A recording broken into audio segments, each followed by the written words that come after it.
I would shoot everything. The family cat, you name it. Fortunately for music fans, Alec Byrne chose to photograph rock stars over everything else. But his legendary work almost never came to light.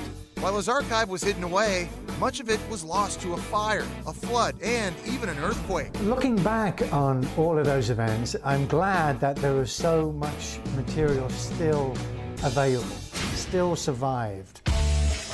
One surviving photo captured rock and roll history, and it was purely accidental. I found out that Hendrix was going to be performing. I made a point of covering that show. Off to one side, I see a guy in the shadows, and Hendrix finishes, and this guy turns out to be Mick Jagger. So I took one frame, and that turned out to be the first time Mick and Jimmy were photographed together.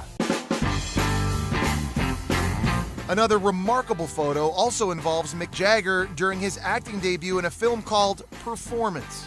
Open the door, there is Mick in bed with two naked women.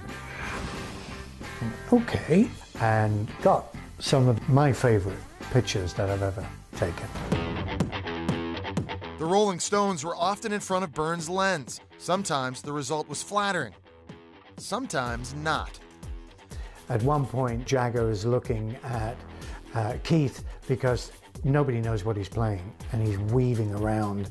Next thing you know, he falls back, crashes on the amplifiers, slumps down onto the stage, and everyone stops thinking, has he died? So because there was lots of rumors going around at that point what Keith was doing. He was taken away, and I was amazed that he reappeared on stage. From his space oddity beginnings to Ziggy Stardust superstardom, David Bowie has always fascinated Byrne. I had an interest in Bowie even from the early days. I went about setting up a shoot with him. Now, fast forward 40 years, and David Bowie's putting together his last CD compilation, and the lead picture in the book that's going with that is the one we took that day. I was quite touched. He was a guy who's been photographed thousands of times, but he remembered that one picture. I was quite honored.